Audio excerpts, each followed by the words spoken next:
Welcome to Drive the Daf. Clear, structured explanation of the daily Daf in 20 minutes. You can even follow in the car. We begin Mesechus Eruvin Daf Pei Tes at the beginning of the 9th parak of Mesechta Eruvin, which is parak Kol Gagos, and the subject here is Reshuyos Hayachid that are near and adjoining to each other. When are you allowed to carry from one Rosh Hashanah to another Rosh Hashanah, depending on the type of Rosh Hashanah, and when do you require an Eruv Chatzeres? So we have seen Chazal made a rule of Eruv Chatzeres, which is not to carry from a Rosh Hashanah which is owned by one person to Rosh Hashanah which is shared by others or owned by another, so that we shouldn't confuse it with carrying from Rosh Hashanah to Rosh Hashanah and think that that's permitted as well. Therefore, we said Rosh Hashanah to Rosh Hashanah is also forbidden. Now, the question is, what types of Rosh Hashanah does this apply to? And the general rule is that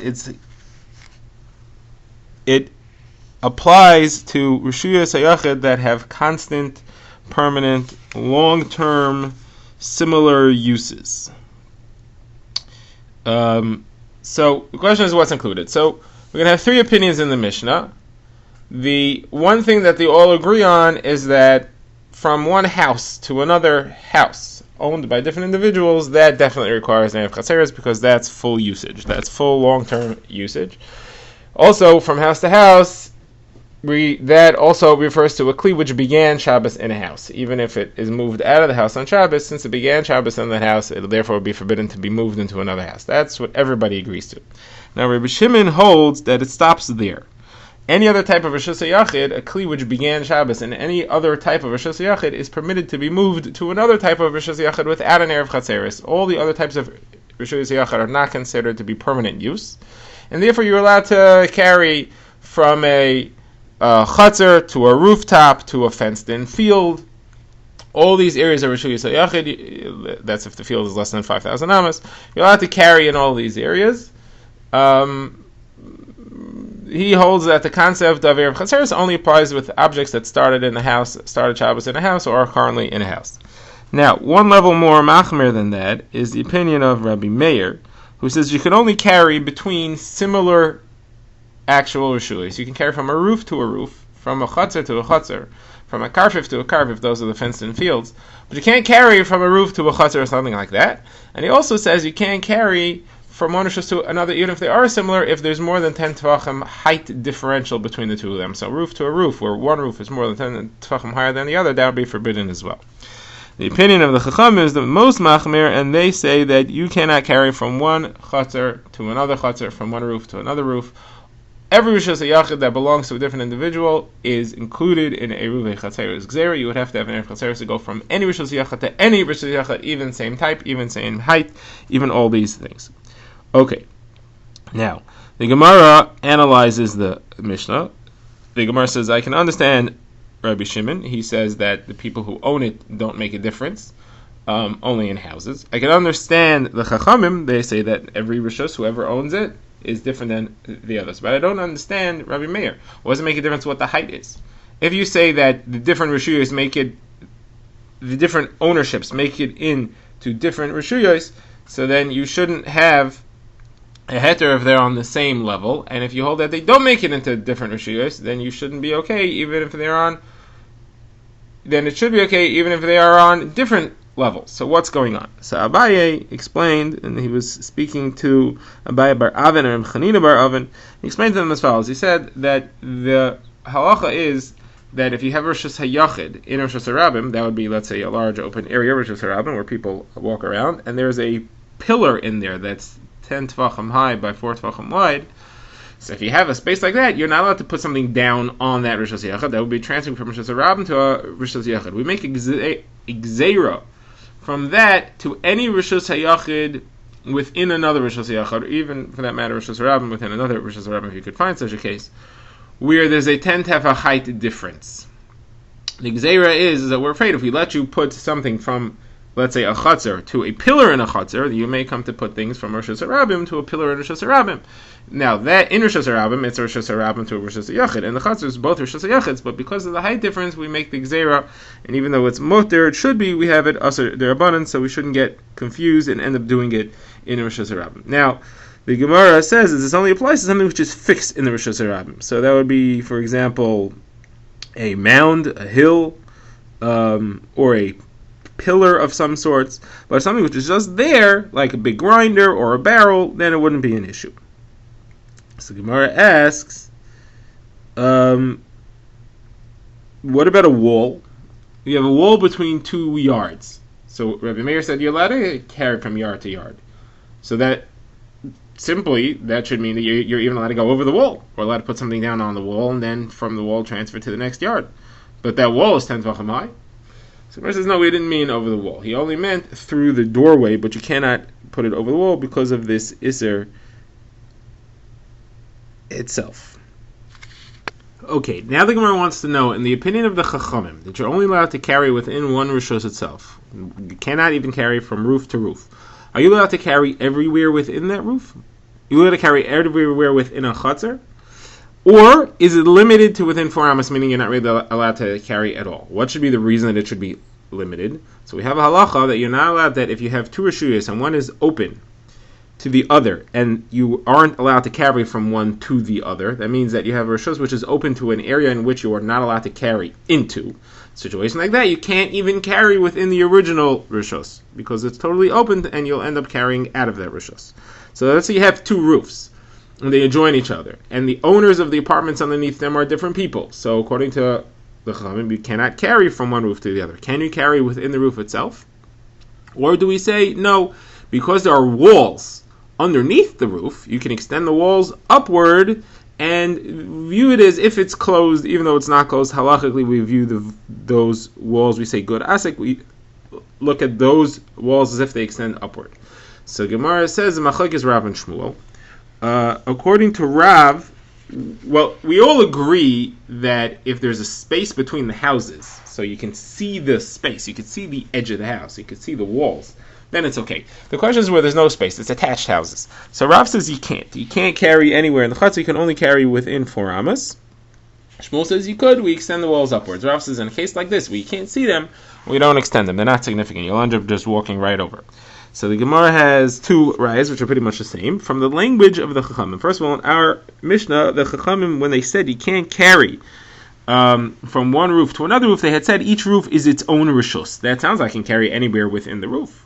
So the Gemara says, no, they didn't mean you carry anywhere within the roof. It means you can only carry within 4 amos, and even those 4 amos are limited to your rishus. So if you're 2 amos from the edge, you can't carry 4 amos across the border to the other rooftop. Now it's limited to this rishus. That's why we say that each rishus is its own rishus. Now the Gemara is a similar kasha from a brisa. We say over that the yeshiva of Rav said over their shita, and the yeshiva of Shmuel quoted a brisa that seems to indicate their shita. And their brisa said you only have the rooftop. They quoted the brisa as you only have the rooftop, which means you have the whole roof. So again, this is not a stronger raya. You have the whole roof. You have the roof. It means you have the roof that it limits your 4 amos. It doesn't mean to say you can carry necessarily within the entire roof, even outside your 4 amos. Okay, on the opinion of Shmuel, who says that according to Chacham, you're allowed to carry in the entire chutzner, the entire roof would have the same halacha as the chutzner that's on the ground. And the Gemara now has an exchange between Abaye and Rav Yosef. Again, Rav Yosef had forgotten his learning, and Abaye was reminding it to him, and Rav Yosef became ill. So Rav Yosef said, I never heard this halacha, that Shmuel said that you're allowed to carry in the entire chutzner, even if you can't see the wall, in the entire rooftop, even though you can't see the walls below it, and you can't see where it's divided from the next rooftop. So Abaye said, no, you told it to us. And you told us based on that another halacha, which we've seen concerning chatzeros. We have 2 chatzeros sharing a wall, except that one is not as wide as the other one, so that it's slightly less wide on both ends. It doesn't reach to the end of the wall. So you end up with 2 chatzeros joined together, larger than a small one, shaped like a large square block letter T, where one the small one hits the wall of the larger one, but not all the way to the ends. So now if you're standing in the larger one, you're looking towards the small one, you have a bit of wall on each end on the side that they adjoin, and you have a doorway between the two. So that's considered like you have walls, and therefore your chutzner is considered closed. Those people have a closed chutzner, and in this case they have a closed roof, and they're allowed to carry there, even though there's no walls visible at all, because it's a roof. But they're allowed to carry there because it's as if there's walls, because there's walls below, and it's the opinion of Shmuel that you're allowed to count the walls below and extend them upwards halachically. If, however, you're standing on the small roof, then if you're looking towards the large roof, it's fully open. Even if those walls were there, your entire side of your small chutzner is fully open to the larger chutzner.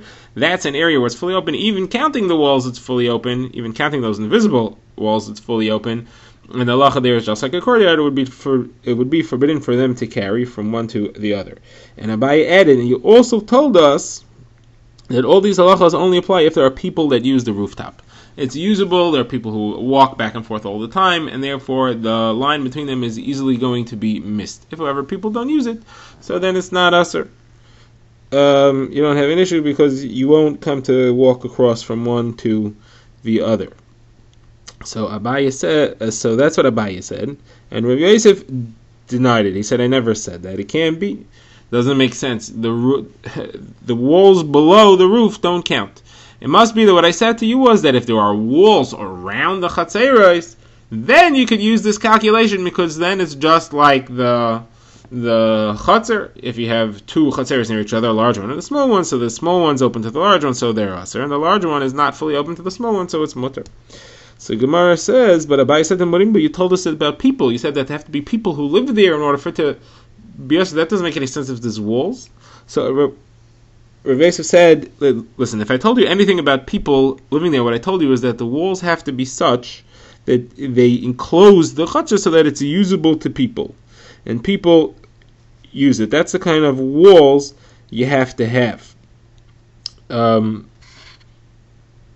that situation, those halachas would apply. If, however, you didn't have walls, let's say the small chutzner didn't have any walls around it, that shows that they're not interested in using the roof. The roof is not relevant to them.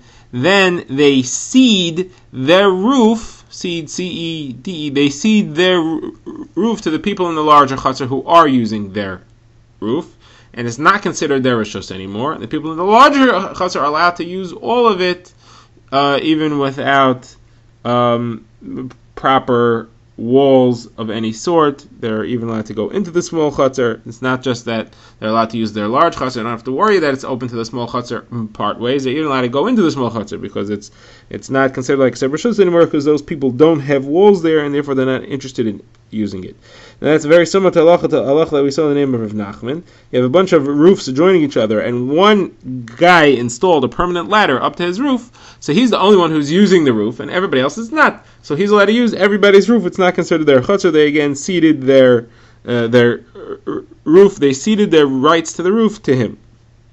Rava Abaye says similar situation would be is if somebody built a second floor on his roof, and there's a lot of roofs adjoining. So his second floor is now open to those roofs, and he made himself a doorway from his roof, from his second floor onto the roof. So now he has an access point there to the roofs, and nobody else does. So then he has the rights to all the roofs because they ceded it. Says Rava, sometimes actually the door, the small access point that you want to build, makes things worse for you.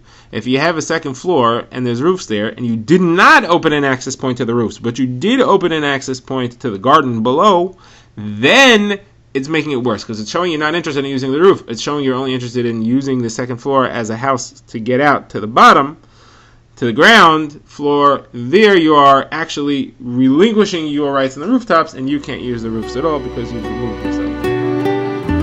Drive the Daf is a project of the Grand Woodlands Shul and is presented by Rabbi Yitzchak Landa. Find us on YouTube or subscribe to daily emails by emailing drivethe.daf@gmail.com.